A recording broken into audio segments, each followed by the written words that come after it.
Anthony Hanks thought he'd found paradise when his Filipino bride Feliz welcomed him into her family with open arms. He believed he was investing in their future together in the Philippines. What started as love letters from Cebu City would end with a devastating revelation that shattered everything he believed about trust, family, and the difference between being needed and being loved.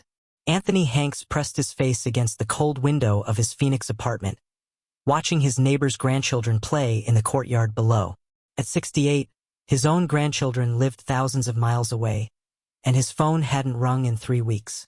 The silence in his small retirement home felt like a prison sentence.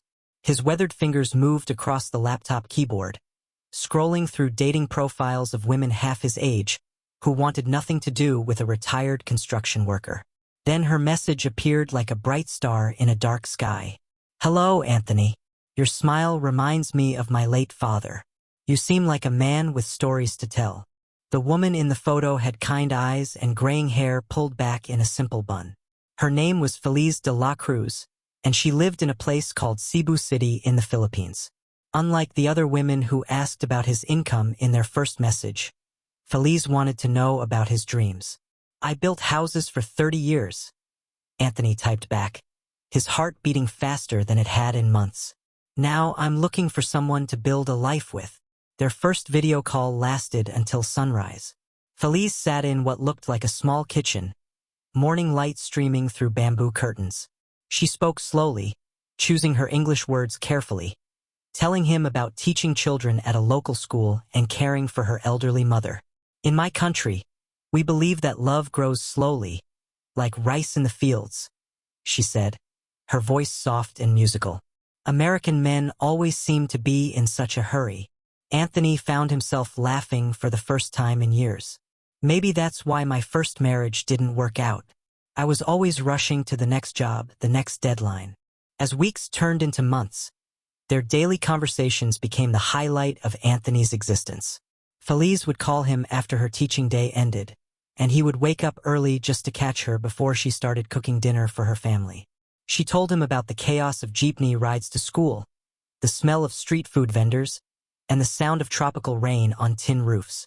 "My mother asks about you every day," Feliz mentioned during one call, adjusting her phone so he could see the small shrine in the corner of her room. "She says any man who makes her daughter smile like this must have a good heart." Anthony began sending small gifts, a package of American chocolates, a photo of the Arizona desert, a simple necklace he found at the local mall.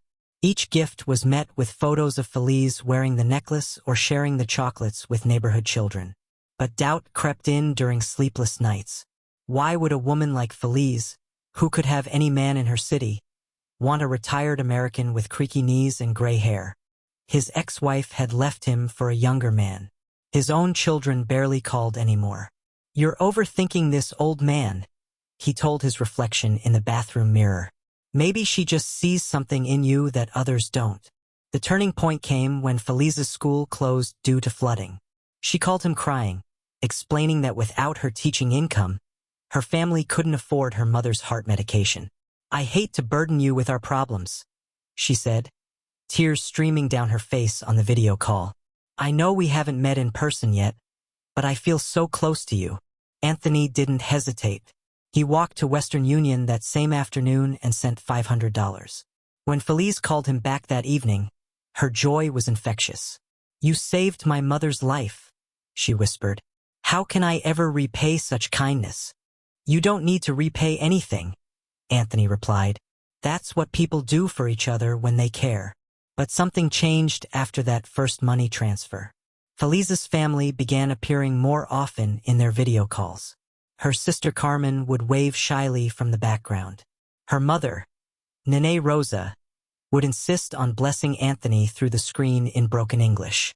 "My family already considers you part of us," Feliz explained one evening. In Filipino culture, when someone helps the family, they become family. Anthony felt a warmth he hadn't experienced since his children were young. Here was a woman who valued his kindness over his bank account, who appreciated his stories instead of judging his age. As their relationship deepened, Feliz began sharing her dreams. She wanted to open a small sari-sari store to help support her community. She dreamed of a house with a garden where she could grow vegetables. Most importantly, she wanted a partner who understood that love meant taking care of each other. "I've been alone for so long," Anthony admitted during one late-night call. "Sometimes I wonder if I remember how to be part of a family." "Love is like riding a bicycle," Feliz replied with a gentle smile. "Once you learn, you never forget.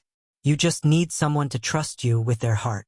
The decision to visit the Philippines came naturally.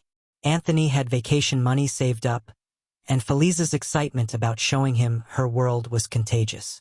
As he booked his flight, a small voice in his head whispered warnings about online scams and foreign women who preyed on lonely American men. But when Feliz sent him a video of her entire neighborhood preparing welcome signs with his name, those doubts evaporated like morning mist. The plane touched down in Cebu just as the sun painted the sky pink and orange. Anthony's shirt was already soaked with sweat before he reached the immigration line, but his heart raced with anticipation rather than anxiety. Somewhere beyond those glass doors, Feliz was waiting for him. The airport buzzed with organized chaos, families reuniting, taxi drivers shouting destinations, and the warm smell of tropical air mixing with jet fuel. Anthony scanned the crowd of faces, suddenly wondering if he would recognize the woman he'd fallen in love with through a computer screen. Then he saw her, and his breath caught in his throat. Feliz stood near the exit barrier, more beautiful than any photo could capture, holding a handmade sign that read, "Welcome home, Anthony," in colorful letters. Her smile could have powered the entire airport. "Anthony!"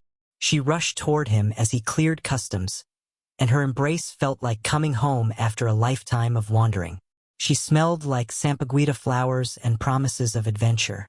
"You're really here," she whispered against his chest.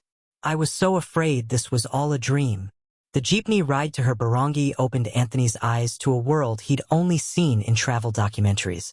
Vendors sold fresh fruit from wooden carts, children played soccer in narrow streets, and music spilled from every doorway. Feliz pointed out landmarks with the pride of someone showing off a beloved family member. "That's where I buy the best mangoes," she said, squeezing his hand. "And there's the church where I pray for you every Sunday." Her house was smaller than his apartment back home, but it overflowed with warmth and laughter. Nene Rosa, Feliz's mother, greeted him with tears in her eyes and a string of rapid Tagalog that needed no translation. Carmen, Feliz's younger sister, giggled behind her hands but served him fresh coconut juice with careful attention.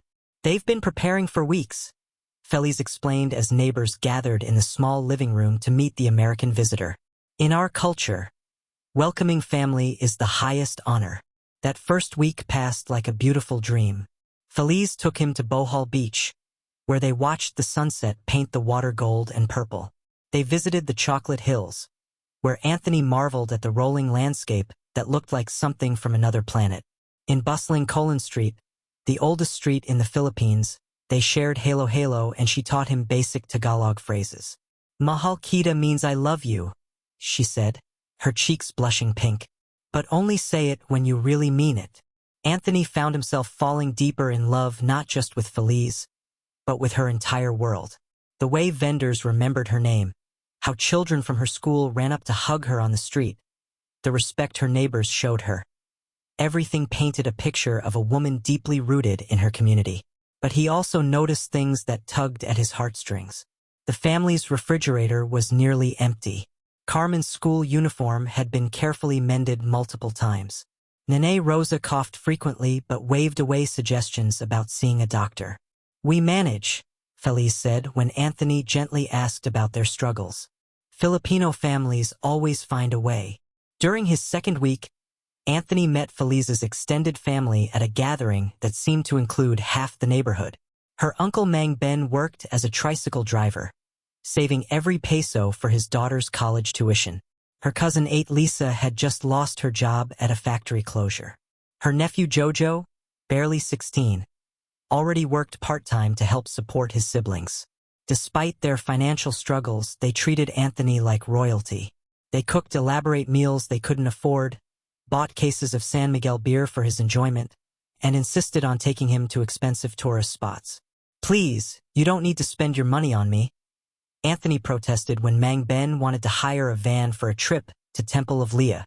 You are family now, Mang Ben replied through Felice's translation. Family takes care of family. The proposal happened naturally, as if the universe had been steering them toward that moment since their first video call. They were walking along the Malacon waterfront, watching cargo ships drift toward the horizon, when Anthony felt the ring box burning a hole in his pocket. Feliz, he said, his voice shaking slightly. I know this might seem fast, but I've never been more certain of anything in my life. When he dropped to one knee on the concrete walkway, a crowd of strangers began cheering before he even opened the ring box. Feliz's tears fell like tropical rain, and her yes was drowned out by applause from dozens of people they'd never met. In the Philippines, when someone gets engaged, the whole community celebrates, she explained later as neighbors brought them flowers and small gifts. Your happiness becomes everyone's happiness. Planning the wedding became a community project. Feliz's church friends offered to provide flowers from their gardens. Local musicians volunteered to play during the ceremony. Even the neighborhood baker insisted on donating the wedding cake. I want to pay for everything, Anthony insisted, overwhelmed by their generosity. It's the least I can do. If you insist on paying, at least let us organize, Feliz replied. Filipino weddings are complicated, but we know how to make them beautiful. As wedding preparations accelerated, Anthony began to understand the true meaning of Filipino hospitality. Every expense was discussed as a family decision. Every vendor was someone's cousin or neighbor. Every detail was handled with the care of people who understood that weddings weren't just about two people, but about two communities joining together. The night before the wedding, Anthony sat on Feliz's small porch, listening to the evening sounds of the barangay children playing, mothers calling their families to dinner, the distant sound of karaoke from a neighbor's celebration. Are you nervous? Feliz asked, sitting beside him and taking his weathered hand in her smooth one. Not nervous, Anthony replied honestly, just amazed. 6 months ago, I was eating dinner alone every night.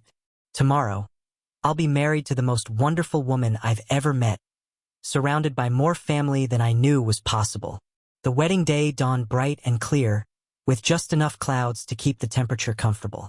As Anthony stood at the altar of the small Catholic church, watching Feliz walk down the aisle in her simple white dress, he felt like the luckiest man in the world. But as he slipped the ring onto her finger and promised to love and protect her family as his own, Anthony had no idea that those same words would soon become the foundation of his destruction.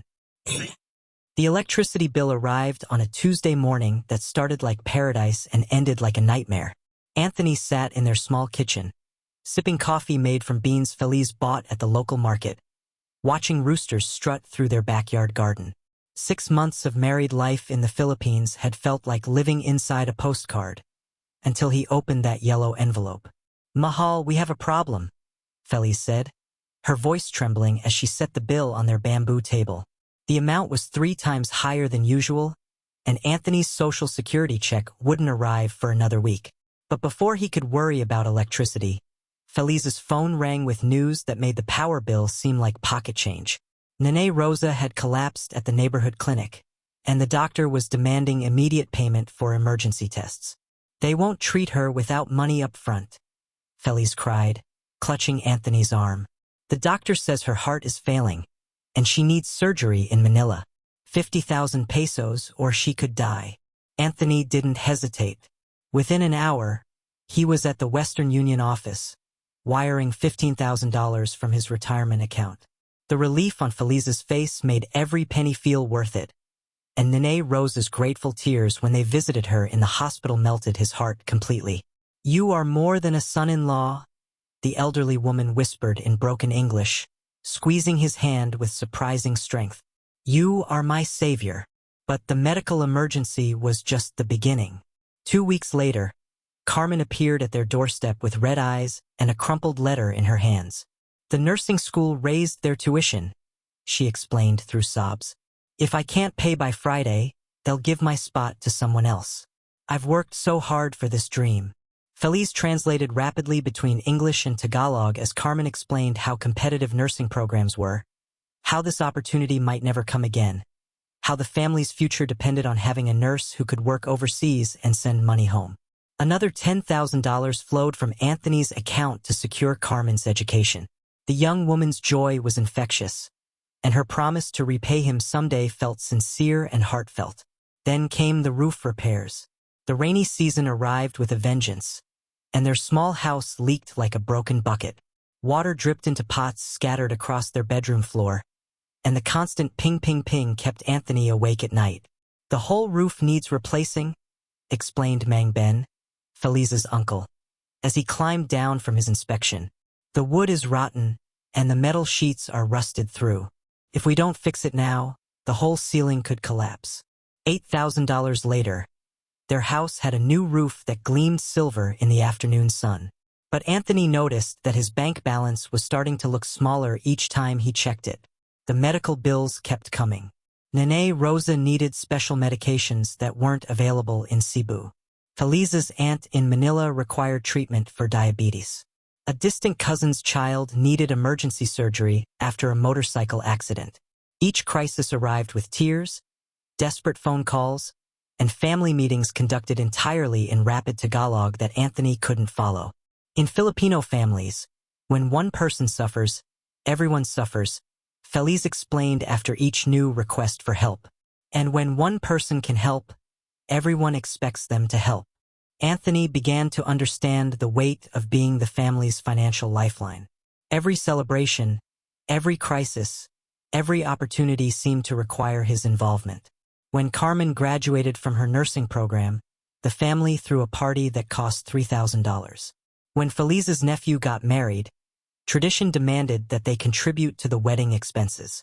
"It's an investment in our relationships," Feliz assured him as they handed another envelope of cash to yet another family member. In Filipino culture, generosity creates bonds that last forever. But those bonds were becoming expensive. Anthony started calculating his spending during sleepless nights, listening to tropical rain drum against their new roof. In 18 months, he had spent nearly $80,000 on family emergencies, education, medical bills, and celebrations. Still, the requests kept coming with the regularity of the afternoon thunderstorms. Feliza's brother needed money to start a small business. Her cousin required funds to fix his tricycle so he could keep working. The neighborhood school needed donations for new textbooks. "Sometimes I feel like an ATM machine," Anthony confided to Feliz one evening as they sat on their small porch, watching children play in the street. "What's an ATM machine?" she asked, genuinely confused. "Never mind," he replied, realizing that even his complaints were lost in translation. The first real warning sign came when Anthony tried to access his investment account online. The internet connection in their barangay was slow and unreliable, cutting out whenever it rained hard. After 3 frustrating hours at the local internet cafe, he finally logged in to discover that his retirement fund had shrunk to less than half its original size. "This can't be right," he muttered, staring at the screen in disbelief. The numbers seemed impossible, like a mathematical error that would surely be corrected.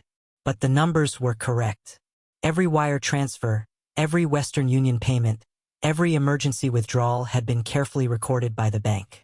His lifetime of savings was disappearing faster than ice cream in the Philippine heat.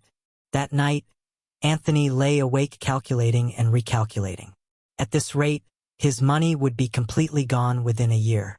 But every time he considered talking to Feliz about cutting back on family support, another crisis would arise that seemed too urgent to ignore.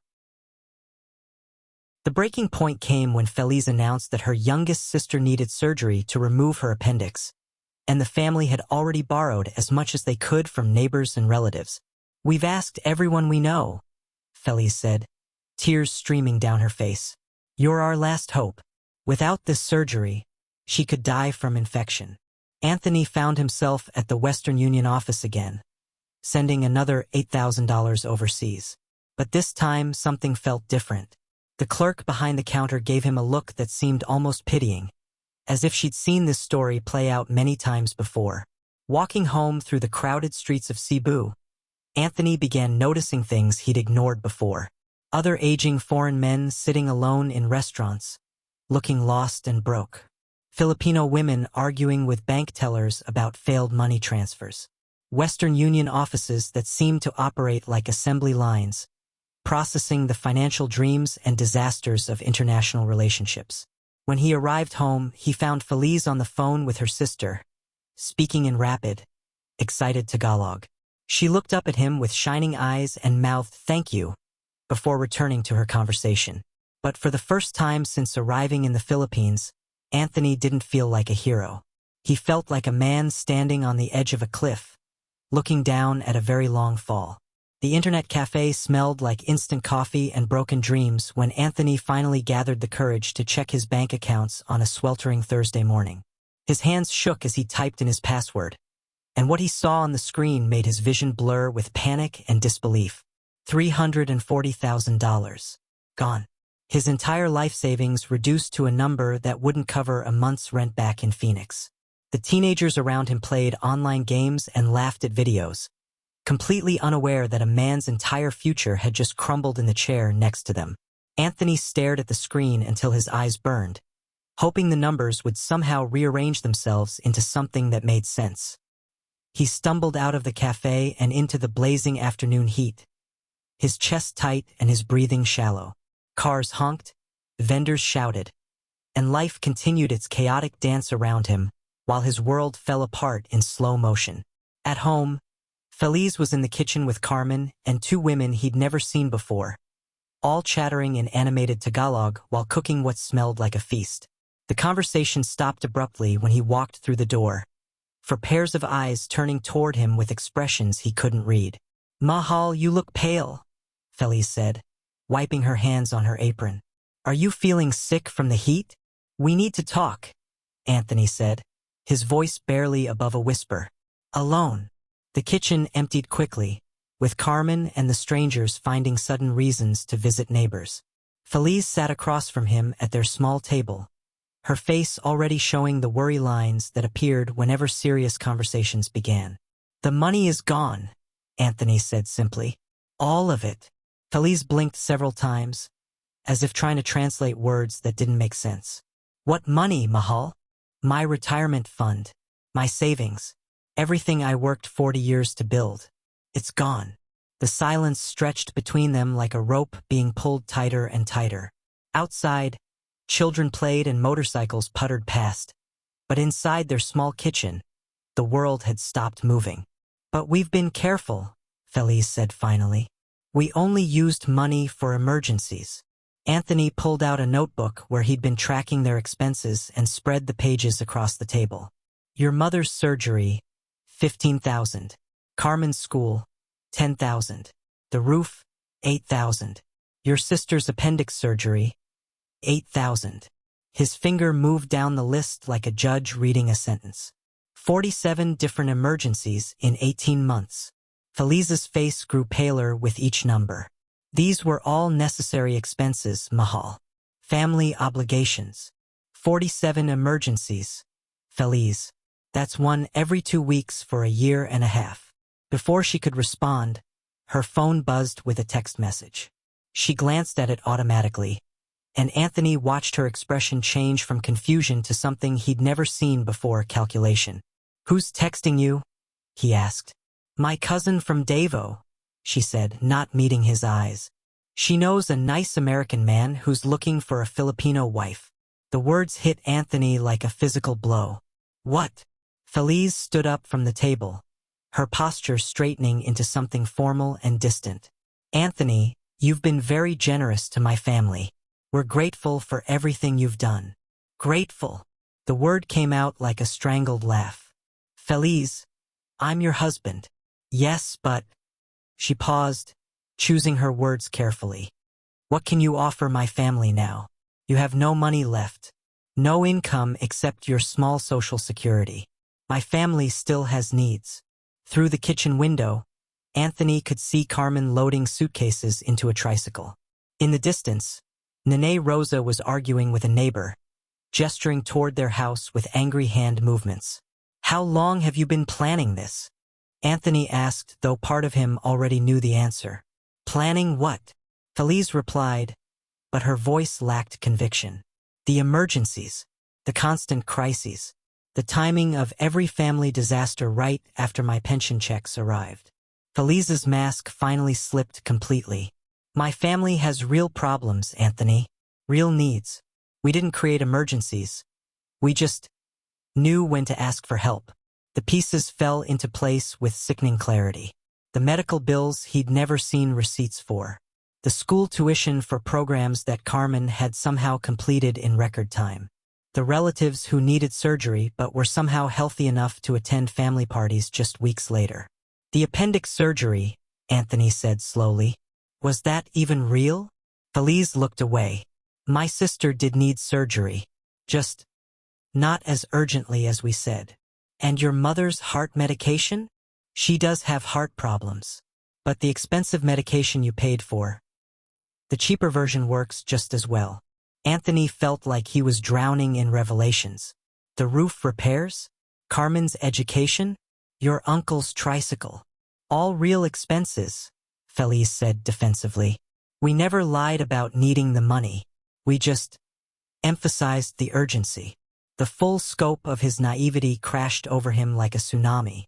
Every tears-filled phone call, every desperate plea for help, every family meeting conducted in Tagalog he couldn't understand. All of it had been carefully orchestrated to extract maximum sympathy and financial support. You never loved me, Anthony said, though it came out more as a statement than a question. I cared for you, Felice replied. You're a kind man, Anthony, but love and practicality are different things. My family needed security, and you provided it. And now that the money's gone, the American from Davao owns 3 businesses and just bought a new house in Alabang. He's looking for a wife who understands family obligations. Anthony watched his wife pack her belongings with the efficiency of someone who had done this before. Her movements were quick and purposeful, no hesitation or backward glances. Will you tell him the same stories? Anthony asked. About family emergencies and urgent medical bills? Felice paused in her packing. He's younger than you, Anthony. Stronger. He can provide for a family for many more years.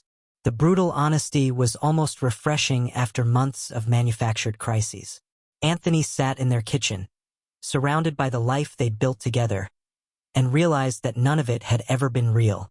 That night, he lay alone on their bed, listening to Felice pack in the other room, and faced the most devastating truth of his 68 years. He hadn't been a husband, he'd been a business investment that had finally run dry.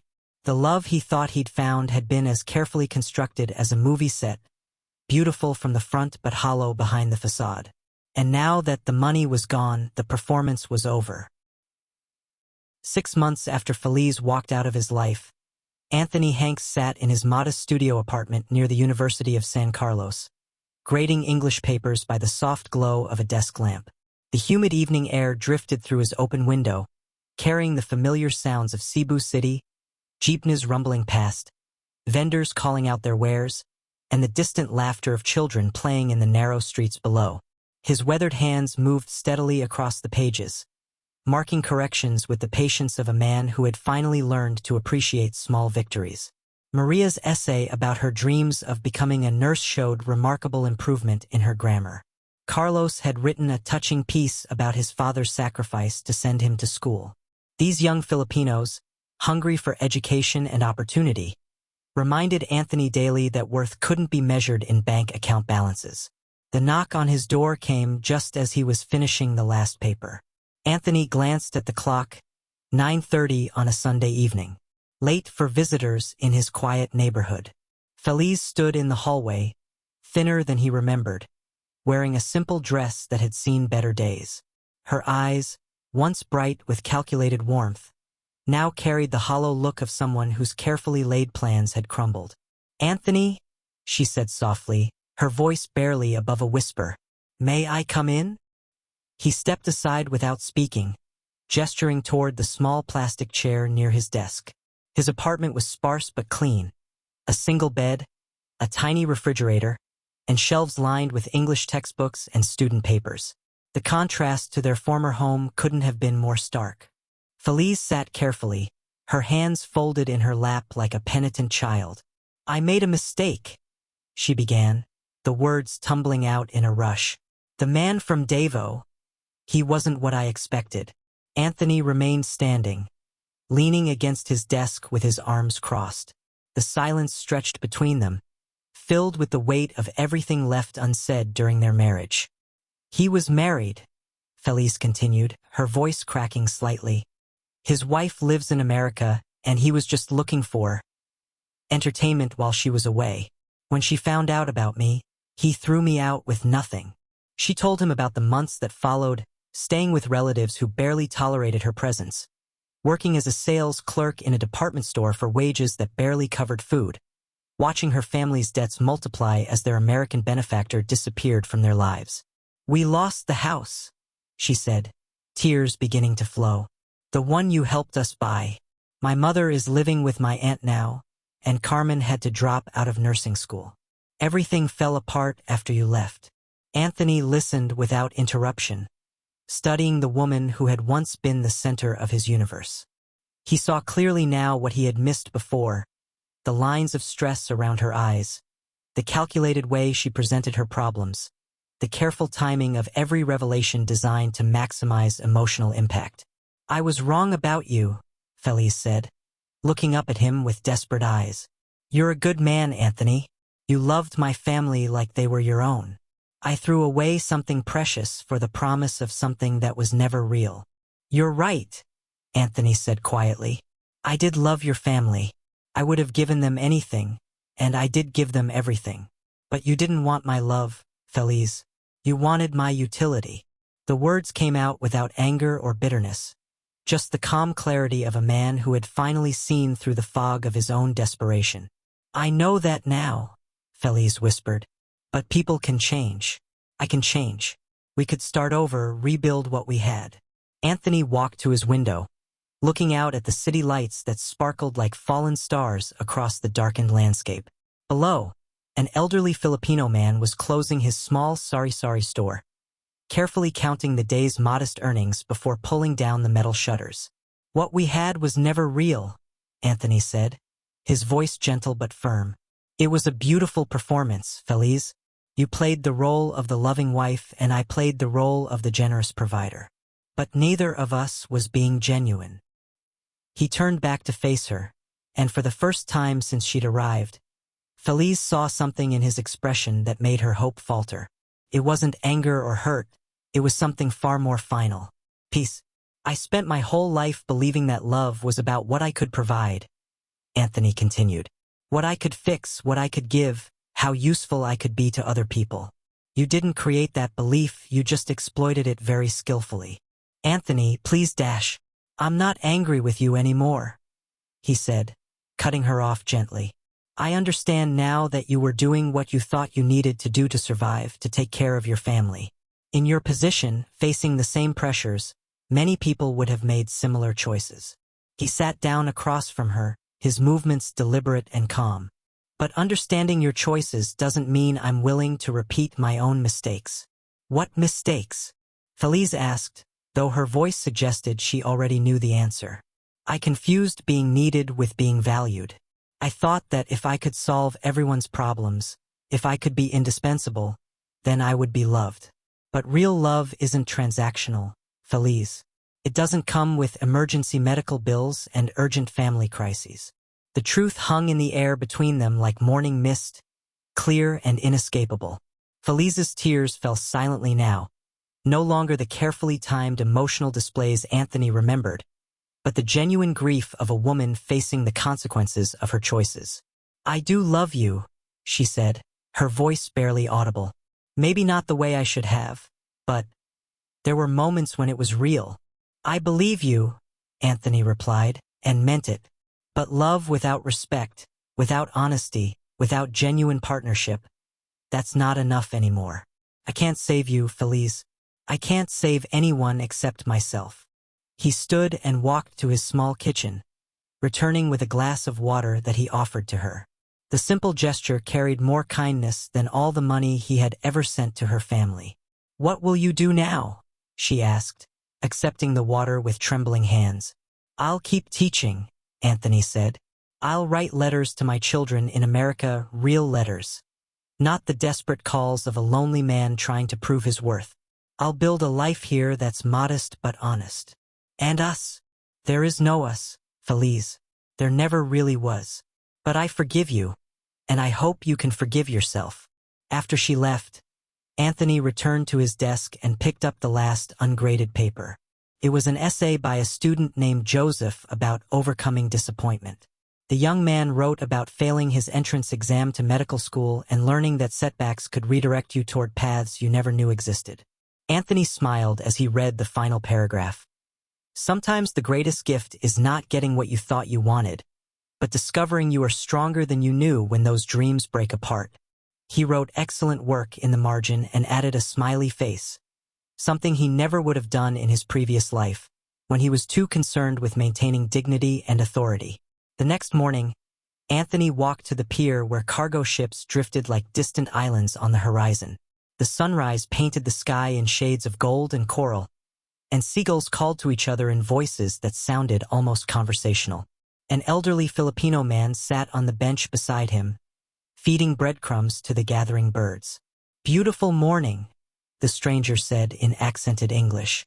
"Yes," Anthony replied, meaning it completely. "It really is." He thought about his students, who valued his knowledge and patience without caring about his bank balance. He thought about the small apartment that was his alone, free from the constant pressure of manufactured emergencies. He thought about the peace that came from knowing exactly where he stood in the world. At 68, Anthony had finally learned the difference between being needed and being respected, between being used and being valued. The money was gone, the marriage was over, but what remained was somehow infinitely more valuable.